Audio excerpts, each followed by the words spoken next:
Oh, welcome. It's Scott Gibbons and Barnaby Houth, and we're about to interview Julie Watson for the Everyday Greatness podcast.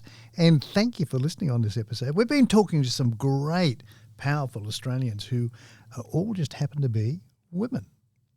Barnaby and myself, we're not, but nevertheless. On today's episode, we'll be talking to Julie Watson, an Australian who's been through the ringer, by golly, but used her setbacks to come up and come out the other side with both positivity and confidence. And sometimes life is like interest rates. When they're low, people seem calm and in control, but when they start rising, a lot of people freak out and just drop their bundle. But when Julie Watson's metaphoric interest rate started rising, she actually got more positive and more confident as a result. So after chronic renal failure, that's kidneys, at 26, Julie received a kidney transplant. But just 12 days later, after surgery, her body rejected the foreign kidney. And then following the failed attempt, her family discovered that her dad's kidney was a perfect match and it was just surgically implanted, and it's been working ever since. And in 2015, Julie had a heart attack. Oh, the story gets so good. And in 2018, she was diagnosed with diabetes. God, there's 3 in a row. But Julie never let her adversities slow her down. She worked hard to be a good role model for her son and stayed active in the local community as much as she could. So kidneys, heart, diabetes, and she's still active. So she started out on a path to become a keynote speaker, but thought to herself, hey, why stop there? So she started a business that produces and hosts panel discussion TV series on YouTube, which is named after Julie's attitude to adversity, Stronger Than My Excuses. What a great name. And I got to tell you, you can't see it, but I can. Her red T-shirt with the big right whiting, and we're in the Swans building, says Stronger Than My Excuses. So it's a pleasure to welcome Julie Watson to Everyday Greatness. Welcome, Julie. Thank you for having me. I'm loving it. You should be loving it because we're a great mob. Yes. Now, Julie, one of the driving forces is a desire to be a good role model for your son. And who were the role models that you looked up to when you were young? So really, I know that all the way through growing up, I always looked up to older people that were a few years older and thinking, I can't wait to be that age. And then I can't wait to be that age. Of course, I don't think that anymore because now I'm this age. But I've always looked up. When I was 21, I remember thinking, I can't wait to be 30. Then I'll be a real adult, because I still didn't feel like a real adult. So, but in general, the specific people I really looked up to, when I think about it, and who I learnt from and who were my role models, were my parents. They still to this day kiss and cuddle. They never argued, which set me up for, my expectations were very high. I didn't think you argued when you got married, but I learnt. But, so they were a fantastic couple. They did everything together and they were just amazing people. Dad was sort of the intellect. Mum was the homemaker, and they just did it really well together. And it was a beautiful household to grow up in. My brothers, beat me up when I was young. Not beat me up, but, we argued and they'd slap me and tease me. But as soon as we became adults, we've just become best friends, and we still are. And all of our group of friends are still together with us from the soccer group. So I've had a great upbringing, but my parents instilled that. My dad's in mental health, so that helped as well, keeping everyone calm. How lovely that they never had an argument. Yeah, never. Yeah, my family did that for at least 2 days, at least. So how stressy was it, and how complicated was it when you had to set up your dialysis machine at home, even before you had the kidney transplant? Yeah, so it was 5 years of dialysis, and you do have to have a 6-week training course first, which was in Sydney, and I was living on the Central Coast, so that was a bit of a pain. So 3 days a week down there, learning not only how to set up the machine, but how to do intravenous needles into your own. You were doing it yourself? Yes. You were doing your own? Your own needles, yes. So you had a dialysis machine at home? in my home, yes. And you would set it up? I would set it up. So it would be an hour to set up, 5 hours on the machine, and an hour to pack down. Yeah. That was just the day. And then there's the order days that you spend a few hours ordering your saline bags and all the needles and cannulas and everything that you needed. You had to have all the sterile, everything that you needed to sterilise the area. You had to give yourself a local anaesthetic before you could do the actual needle that dived into the vein because they were so thick. Because they had to be big to allow the blood to flow for 5 hours. So you had to put a substance in that would stop it from clotting. It's lovely. I hope no one's gets a bit gooey. Solo, I can't believe. There was a lot that went on, and so I would muck around. I would even do housework sometimes to get out of getting on that machine. But if I did that, then I'd be later getting on, and then I'd be still on it when everyone started coming home from school and work, and it was so sometimes that happened. Procrastination, because that's something that you really do want to procrastinate on is and it wasn't so much the needles, it was as soon as I sit down and get on, I can't get up for 5 hours. That's it. And it didn't always go well sometimes because you don't wee when you're on dialysis. This is a bit something interesting that people may not know, but the dialysis machine takes over from your kidneys. So it drains all the fluid off your body. And so you no longer have to do number ones at the toilet. But sometimes if you drink too much, you can't get enough of that fluid off. But if you do try to take too much off, you had a dial on the machine, if it came off too quickly, you would get what they call flat, which is like having you faint, almost faint, or you throw up. And then you get a massive headache, and that's not nice by the time you... When you come off the machine, it's not just a matter of I'll just pack it up and go about my business. It's I'll pack up the machine later, I need to go to bed, I've got a whopping headache. So you could only drink 1 litre a day of fluid. So a coffee, take your 30 tablets with water, and that's kind of it. Yeah. So what were you saying about the coffee? You couldn't have coffee? You could have coffee, but that... But that's a diuretic anyway. Oh, that doesn't really matter at that stage, no. Right. It might matter before you go on dialysis, but once you're on dialysis, things change. So it's other things that you've got to... Yeah, it's quite bizarre. Wow. So your adversities, which is credit to you in so many ways, but they just hit you back on, like 3 in a row. So amazing. So what did you do to experience all the health stuff? How did you learn? Like to learn dialysis would be... Yeah. Well, that was just something that I decided I needed to do if I wanted to do this at home. Otherwise, I'd had to go to hospital 3 times a week. And I was running a business at the time, so I wanted to keep that business going, and I could do that from home. We didn't have mobile phones then, so I had to have the phone with the big long cord next to me, a little drink next to me, my diary, so that then I could ring up people and say, hi, are you ready for our appointment tomorrow, or whatever it was. And so I could work from that machine as long as I was feeling healthy enough. Yeah, now my understanding is, because I had a mate who went through similar things, but he'd go into hospital for dialysis. And I thought how good you can sit there for 5 hours and read a book or get educated, you'll come out of this with a university degree. And he said, no, by the time all the toxins go in there, you're feeling crook. And then when you're sitting in the machine, it makes you feel crook. Yes. And when you come out, you're still feeling crook. You're not always feeling good. Yeah. And if you eat around lunchtime in dialysis units in hospitals was always when everyone started throwing up because they would eat and all the blood would rush to their stomach, away from their sort of head to their stomach to digest their food, and then they'd get lightheaded, and then they'd all be throwing their chairs back to try to fix their body up with the fluids, and if it was too late, you throw up. Yeah. It was just... But at the same time as you're being ill, you're running a business. Yes. So the thing is, though, the diabetes didn't come on till after dialysis. That was, and the heart attack but was after. you're feeling ill with the dialysis. Oh yes, you're feeling ill. And you're still running a business. Yes.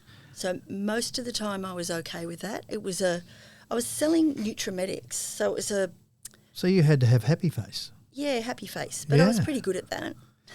Even when you're feeling crook.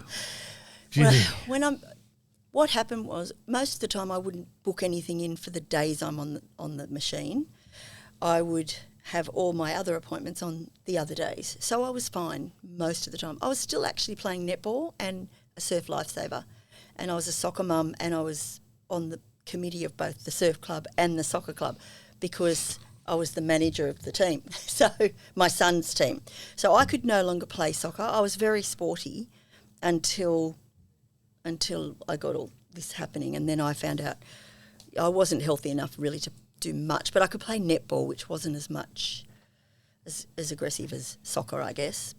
So did the kidney problem come on quickly, or did it come on slowly, or did it happen slowly. overnight? I didn't know I had it until I was getting a bit tired at parties. I was a bit of a party girl, and I'd go to parties and think, I just want to go in and sit with the parents inside and have a cup of coffee.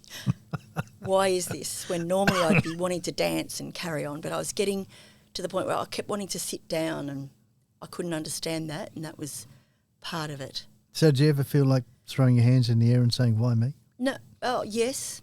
I remember thinking that once particularly, sitting on the bed, no one was there, looking out the window at people walking past and doing their daily things and thinking, how can you just be walking around like normal, like nothing's happening when all this garbage is happening to me, and crying and thinking, is it, I felt like it was never going to end. But I knew there was a light at the end of the tunnel. I knew there was a transplant option, and I knew that I had, compared to some of the people I'd met in hospital, I'd met a young guy who had terminal cancer, and I met a young girl with cystic fibrosis that were a bit younger than me. I was still only 20, early, 20s, mid-20s at this stage.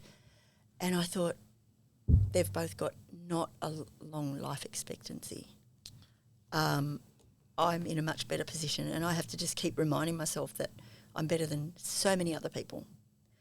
So, good you. Yes. What a little positive ray of sunshine you are. I know Barnaby's got some questions. Barnaby. I do have some questions, and Julie, you are a ray of sunshine. Thank you for joining us. Thank you, Barnaby. Now, just off the back of all of this really negative, challenging stuff, you started your own business, a TV panel discussion business called Stronger Than My Excuses. What was the one thing that started the idea, the wheels turning for that business to start? Okay, that's really easy. I needed some motivation, and I remember thinking, I've saved lots of things from famous people, and I've put them on my computer, and I really need motivation. I was going through a bad time in my relationship. Finances were sketchy, and I was just feeling down. So I looked everywhere and I couldn't find it. And then I found this one called Overcoming Adversities. So you think you've got it bad. I went, this is just what I need to read, I think. So I opened it up, started reading the first few lines, and then I went, oh my God, I wrote this. This is my own article. And that's when I realised, why didn't I publish that? I wanted to be a speaker. I wanted to be a public speaker, and I wanted to be a writer. And I never did anything with that. And it was probably 15 years before that I'd written it, about those things that we just talked about being a soccer mum and being on the committees and surf club and still playing netball and trying to be a role model for my son and running a business while I was on a dialysis machine. And I had 34 admissions to RPA during that period of 34? Those 5 years. Yeah, with fistulas breaking down, and Chris O'Brien did a throat surgery on me with a parathyroidectomy and things that just went on because of dialysis, veins that needed restructuring so you could do the needles again, and, they'd clot up and you'd have to do it in another leg. I've got what look like shark bites on my legs, both legs, because of all the surgeries on my thighs. And I scare kids all the time. I say, don't go in the surf. Look, sharks. And they actually look, and the parents even look and go, for a minute they think that's a shark bite. I have to tell them no. But anyway, can you remind me what the question was? Well, let me ask you more about the business itself. The business. Tell us what Stronger Than My Excuses does. Okay. Who are some of your clients and what have they spoken about? I do remember. So I got together with some people, 2 people in particular, and said, I want to start a panel discussion series to teach people how to overcome procrastination and fear and doubt and imposter syndrome and all these things that I realised I'd been experiencing because I hadn't spoken up. And now I was becoming more confident, and now I was realising that imposter syndrome is just garbage. You know, no one is better than us. They're just different. So let's get out there and tell the world about this. But I'm too scared to do it on my own. Will you guys come on? So over a bottle of red wine and a little test. Tyrrell's, I hope. Probably. Yes. Yes. Because that's my boyfriend's last name. Yeah. So, but we had a wine and we said, all right, we'll do this panel discussion series. And they said, we don't want to do it, but we'll just come on and be your co-hosts. Okay, so we did that. And when I invited people, everyone said they would come on. I had the mayor and I had chamber presidents and I had lawyers and radio announcers and international speakers, and I thought everyone wants to be part of this. So when they decided they didn't want to be part of the organisation of it, I said, well, if you don't mind, then I'm going to call it the Stronger Than My Excuses show. So we did that, and then part way through, I think I was about episode 5 out of 8, when I realised everyone wanted to have a voice, everyone wanted to speak up. I spoke to one of the lawyers that came on the show and I said, I'm thinking of templating this or licensing or franchising it and, you know, showing everyone the templates I've used to make this panel, how to get the videographer, how to get the venue. And I got all these things, a lot of it for free initially. I thought I want to show people how to do that, like charities and causes, and that was my passion, and it still is. But then, so I made it into a licensed agreement, got the website up and going, started to, and then I put on some more shows myself, and then I thought I need to remove myself from hosting so people realise it's not all about me. It's actually anyone can host their own show or series. And then I realised that charities and causes and not-for-profits all have to go through committees, and by the time it gets to the committee, and then they go, oh, we didn't bring it up at that meeting, so we'll do it next month. And it was all taking so long, and they really weren't where I was going to build my business. So now my plan is to build the business mainly through corporates or medium businesses that have the budget to have a series of panel discussions professionally filmed and out there. And then when I start to get to a situation financially viable, I can go back to my passion and really support those charities. Because we did suicide prevention shows, we did anti-bullying in schools, we did, you know, domestic violence, lots of things like that. They were fantastic.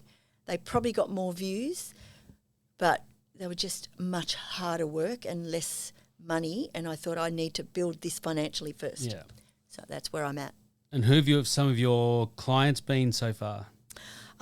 So I have had some corporates and I had a sports show with Laurie McKenna. You might know Laurie. He was the coach of the Mariners, the amazing Mariners. Of course, I'm a fan, as well as Swans and the Rabbitohs, by the way. Just throw that in there. Go you Swans. So I love my sport. So we had this show and it was about athletes transitioning out of the sport, professional sport, because they often get lost and unless they get a job in commentary or something else is planned, coaching, that sort of thing, they go back to from being in a stadium with 100,000 people, 80,000 people to I've got to take these kids to school today and I've got to read them a book tonight, and there's just nothing as inspiring or motivational. So that was what that one was all about.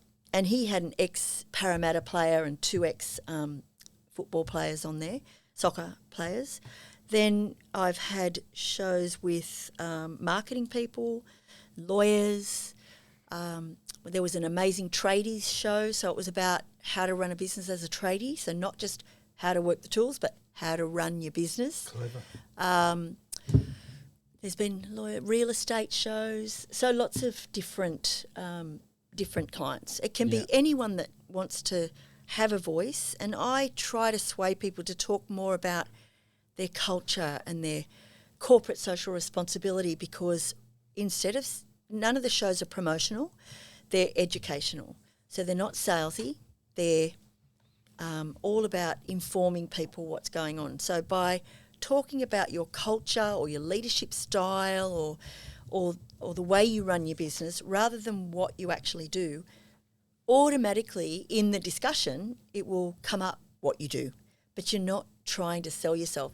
So that's why these panel discussions work so well, because you have 5 people having a conversation, and you've experienced that, Barnaby. So so it's a great discussion, and then when you post little snippets of it, there's nothing salesy about it, but you can put a little call to action when you post it, or in a newsletter that goes out, or on your website, or wherever it might go. So talk to me about the power of people telling their own story. Resilience is a pretty sexy word right now. Yes. And you've shown more than once you're a very resilient human being. Is resilience a tangible thing? Can people go to the shop and buy resilience, or is it just that grit and gumption inside? I think it's grit and gumption, but it can be learned. I think it starts in everyone, and I really do believe it needs external support to make it work. So you can be resilient to a point, and after that point, it can turn against you if things don't go your way. So I really think it's in everybody, but external support is a must. I just don't think many people, there's bound to be a few, but I don't think many people can just jump up there and do everything all on their own all of the time. Now, I have to ask you this one before we go. You're one of those really bubbly, happy, enthusiastic people that just seem to be always sprightly and happy. Is that tiring, or does that get exhausting after a while? Never. No, because it is natural. There's nothing forced. I have always been like that, although I did realise, reading back through those stories of mine, that I was always positive. I was always positive throughout all of my adversity, but I wasn't confident back then. And I know that through the introduction from Scott that he mentioned that I've been positive and confident, but I wasn't confident years ago. Even though I could speak in public, I would go away worried about what people thought. When I went to networking events, I could chit-chat away because I'm happy and smiley and whatever, but that sometimes works against you too because you don't listen enough. And we know we should listen more, 2 ears, 1 mouth. But so I really realised that I need to be confident, and confidence takes courage, and this is where they talk about win-win. So you can't have win-win if you don't have both compassion for other people, which is where you put them first, and confidence to say what you need or have your voice, which is sort of putting you first. You have to do both to have win-win. Otherwise you lose and they win. And eventually that doesn't work. And same if it's the other way around. If you're always the one winning and they're losing, people will just go away from you. So I've learnt to be more courageous and take risk. One person who was a president of a chamber and owned his own construction company came on to the second panel we ever had, and I'm thinking, surely I'm going to learn something from this guy. And he was on with the mayor. And he said, it's the only thing I remember from that whole panel, he said, risk is where the magic happens. And it was like ding, ding, ding in my head. I'm still learning here, and that is how you become confident. Take the risk. If it doesn't work, try something else. But what's the worst that can happen? That's a very good point. Yep. What is the worst that can happen? Julie, thank you so much for joining us. Unless Scotty has any intellectually I do. brilliant questions? Okay, fire away. When you were to get your transplant, how much notice did you get? The first one, Yeah. we just got a phone call and said, can you be down here within 8 hours.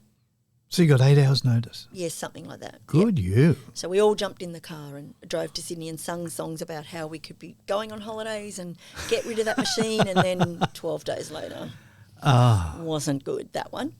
So the anti-rejection drugs that you would be on now, Yes. how are you coping with those? Well, it starts off with anti-rejection drugs and then you have to add to that because they cause other things. So, in fact, tell the folks what anti-rejection drugs are for. Because when you So when you get the kidney, your body constantly goes, that is not yours. Get that out of your body. So you have to take prednisone, which drops your T cells down so that your adrenaline doesn't, or so that your body doesn't try to attack the kidney as much. And then that kind of replaces your adrenaline. If you forget your prednisone, you're like a walking zombie for the day because it really affects you. It's replacing your own adrenaline in a way. That's why you have to wean off that one. Another one is Imuran. It's just another drug it affects your white cells, stops you from having too many of them, I think, so that they don't attack. That's all right, I'll grab that. The kidney. And then I was on another one. It was called FK506 when I started it. So initially my kidney from Dad rejected, and then after a few weeks... It's all right. I'll just keep on patting. We're just going to turn the alarm off because we should have said to you this is easy. You shouldn't be alarmed. My alarm. So, yeah, it was rejecting for 10 weeks. And then this is with Dad's one? With Dad's one, yeah. And when they came in, they said... A doctor came in and said, we've got this new drug. It's just come in from overseas. It's called FK506. Didn't really even have a proper name. So up until then, it looked like you were about to reject a second one. Yes. Oh, my goodness me. So, and then I took this new drug, which was just one tiny little tablet compared to the other one, which was huge, and it worked instantly. From that day on, I never had any rejection. But I've actually stopped taking that about 8 years ago. So now I just take the two different anti-rejection drugs, and then I take some heart medication, some aspirin, because when I had the heart attack, I've had a stent put in, and I have to take aspirin to keep that from clotting, and then I have some medication for my skin because my skin doesn't have the immunity against the skin cancers, so I get skin cancers zapped off all the time or cut out. I've had about 40 stitches in my scalp.